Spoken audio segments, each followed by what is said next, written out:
Chaque jour, du lundi au samedi, suivez le journal du Scoop FM à 18h30, 21h30, 8h juste, 12h30 et 16h juste sur la 98.5 MHz Kipushi 24 Radio, la chaîne partenaire. Scoop FM, la neutralité réelle.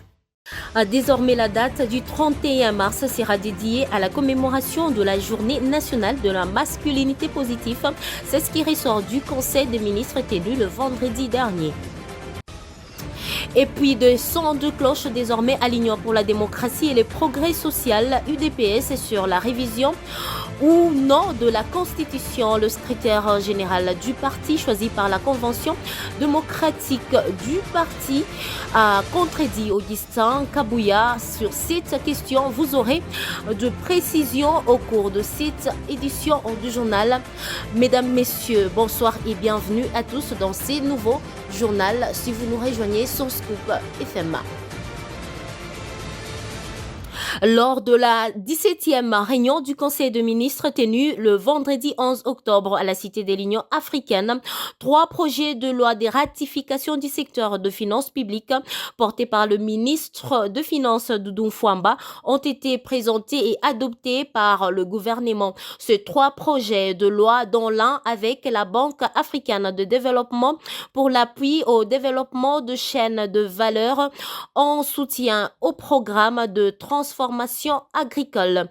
Nadège Kabolé pour le commentaire. Selon les comptes rendus de la 17e réunion du Conseil des ministres tenue le vendredi 11 octobre à la Cité de l'Union africaine, lu par le ministre de Pétantique Augustin Kibasamaliba, 3 projets de loi de ratification du secteur de finances publiques ont été présentés par le ministre de Finances Doudou Fouamba et adoptés par les gouvernements. Il s'agit du projet de loi portant ratification de l'ordonnance loi numéro 24/014 du 8 juillet 2024 autorisant la ratification des accords des prêts conclus le 25 mars entre les gouvernements et les fonds africains de développement ainsi que les fonds d'appui à la transition au titre des projets d'appui à la gouvernance et au développement des compétences en soutien au programme de transformation de l'agriculture et du projet de loi portant ratification de l'ordonnance loi autorisant la ratification de la convention crédit conclue le 24 novembre 2023 entre la République démocratique du Congo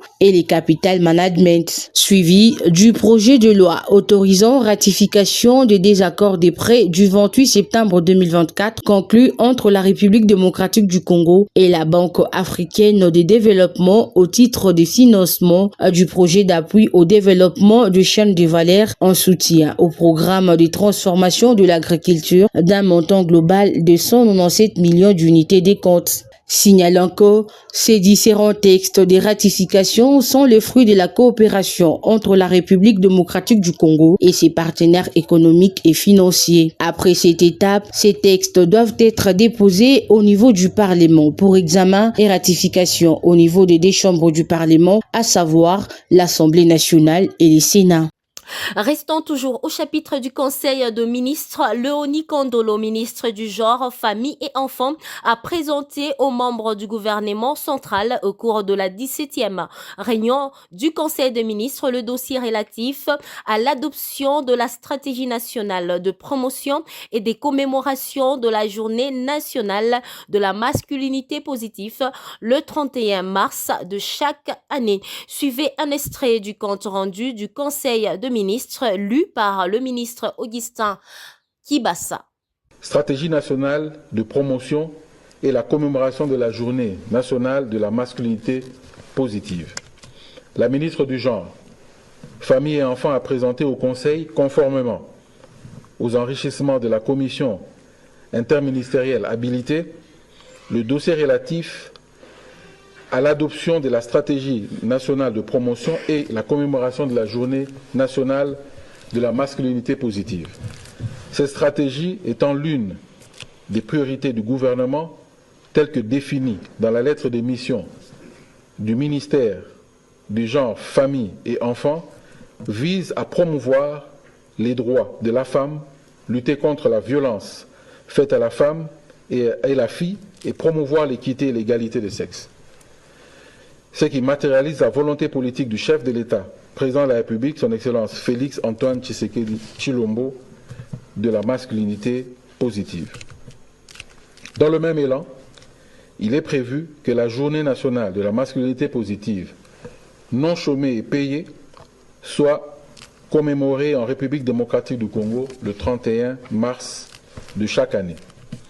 Après débat et délibération, ce dossier a été adopté.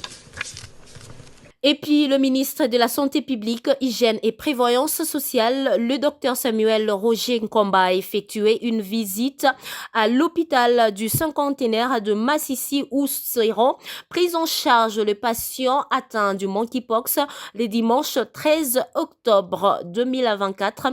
Cette ronde d'inspection vise à s'enquérir de conditions de prise en charge de patients atteints de monkeypox et à évaluer les efforts déployés par les équipes médicales sur le terrain. Au cours de sa visite, le docteur Roger Nkomba a échangé avec le malade atteint de Mpox qui ont souligné plusieurs défis à relever dans l'absence de la climatisation dans le salle de soins et la nécessité d'augmenter la quantité de la ration alimentaire fournie. En réponse à ces préoccupations, le ministre de la Santé a ordonné immédiatement de climatiser dans un délai de 24 heures et a instruit aux responsables de la riposte d'augmenter la quantité de la nourriture distribuée aux patients.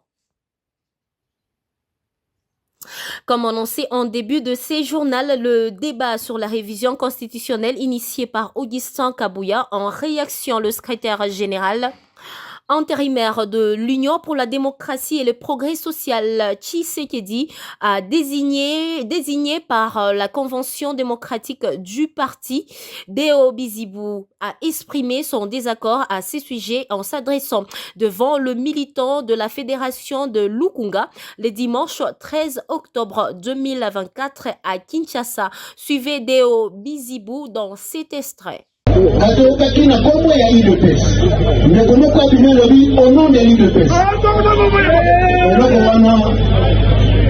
wana ne lokuta babengi yango dépôt de qualité oyebeke ntango oyo ezalaki ke moto alamuki alali alamuki adeside au nom de l'IDPS c'est révolu cette affaire-là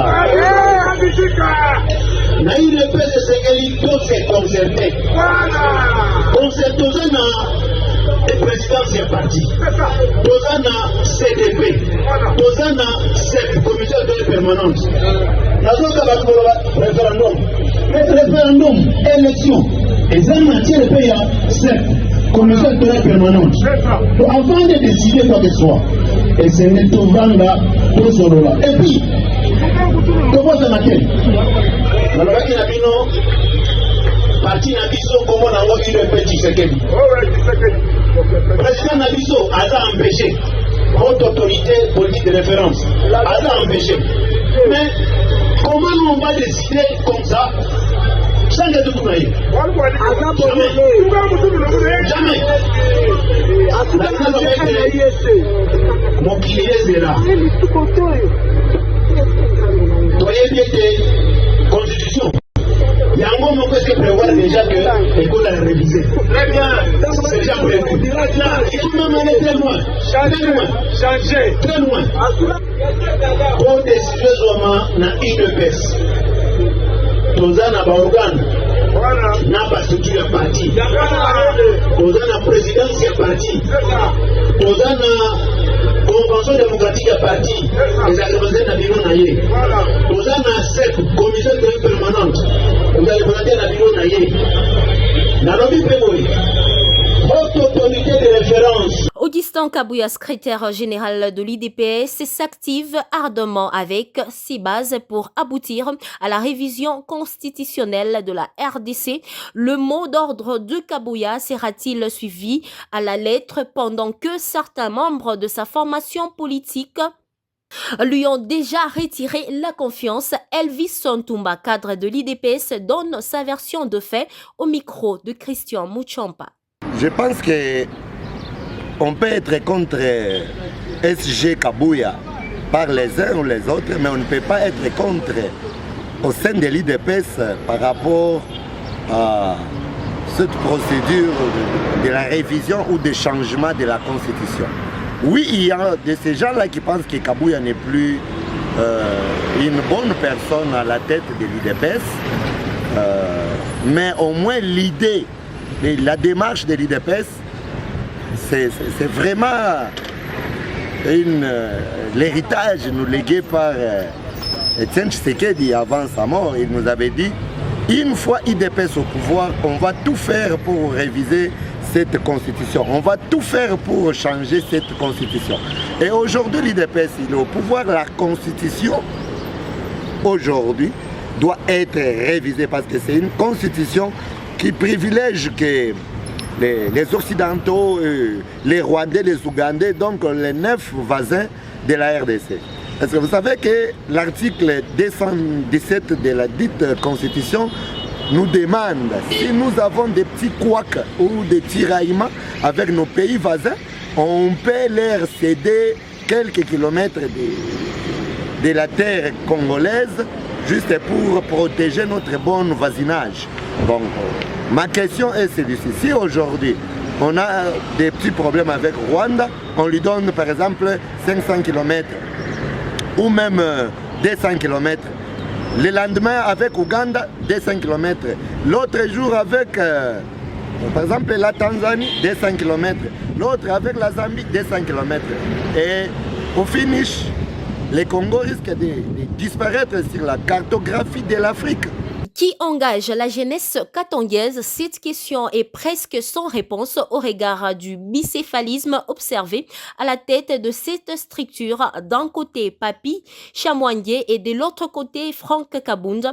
Interrogé à ces sujets, Jean Daï, notable katangais, estime avoir une appréhension de choses. Il a dit au micro de Christian Mouchampa. Je pense que ce bicéphalisme peut exister dans toute communauté, dans un foyer, dans une société. Il peut se faire que un couac peut toutefois avoir lieu, peut naître, mais il faut essayer un peu de transcender. J'ai suivi ces problèmes-là, cette situation. Là, on parle des Chamouangué, on parle de certains Kabound, qui se réclament tous d'ailleurs de l'espace Grand Katanga. Ce que moi je pourrais toutefois leur demander, c'est que chacun puisse mettre un peu de l'eau dans son vin. Le problème peut toutefois naître, et d'ailleurs dans un bon principe, il faut souhaiter peut-être qu'il y ait une séparation, qu'il y ait une division. Les gens peuvent se séparer, mais pas se diviser. Parce qu'ils sont tous jeunes, et je pense qu'en tant que jeunes, ils ont encore beaucoup plus de temps de se mettre autour d'une table. Bon, traiter en bonne et due forme. À ce qui concerne les problèmes de légitimité, je n'ai pas suivi donc avec beaucoup de détails comment ça s'est passé, les scrutins. Bon, moi je crois bien, il est question de voir à ces moments ici. Je recommande aussi certains sages katangais de pouvoir s'impliquer dans ces dossiers. La légitimité, c'est la légitimité. Si quelqu'un réellement a été élu démocratiquement et que de droit, c'est lui qui doit être investi comme président de la structure de la jeunesse, katangaise bien entendu, alors il faudra peut-être faire droit. Rendons-nous en Ituri bien avant de clore ces journaux. 53 familles de policiers décédés en Ituri, dont certains tombés au front, ont réclamé ce lundi 14 octobre 2024 4 ans d'arriérés de leur solde. Ces derniers peinent à en bénéficier. Le détail avec Gracia Kaya. D'après leur avocat conseil, les responsables de la banque TMB à Bunia, où l'argent est logé, disent attendre une instruction de l'ordonnateur national, qui est le ministre des Finances, avant de procéder à la paye. 4 ans après, ces familles dont des veuves et des orphelins sollicitent l'implication du ministre de la Justice et garde des Sceaux pour leur permettre de rentrer dans leurs droits. Dans une correspondance datée du 4 octobre courant dont une copie est parvenue, ces familles affirment affirment que leur argent est bloqué à l'État MB depuis 2021. Jusqu'à ce jour, disent-elles, aucun droit de paiement n'est donné par l'ordonnateur du gouvernement, qui est l'autorité compétente en la matière. C'est là en dépit des efforts des autorités de la police au niveau national pour régler ces dossiers. L'avocat des familles, Maître Joseph Adoumanga, qualifie cette situation de traitement injuste. Les familles dont les policiers ont eu à servir l'État congolais ne peuvent pas être remerciées en monnaie des signes. À certains, l'État des droits 1 million de francs congolais avec les retenues que la banque effectue chaque fin du mois, qu'en frais de tenue de compte à imaginer les conséquences. Dans l'espoir que leurs cris de détresse tomberont dans les oreilles des autorités de Kinshasa, la plupart de ces familles continuent à vivre dans la misère, d'autres ne toucheront peut-être jamais cet argent, s'inquiète leur avocat. C'était le journal de la rédaction sous la supervision technique de Steve Micha. Devant ces micros, c'était Gracia Akilimali. Bon début de semaine à tous. Chaque jour, du lundi au samedi, suivez le journal du Scoop FM à 18h30, 21h30, 8h juste, 12h30 et 16h juste sur la 98.5 MHz Kipushi 24 Radio, la chaîne partenaire. Scoop FM, la neutralité réelle.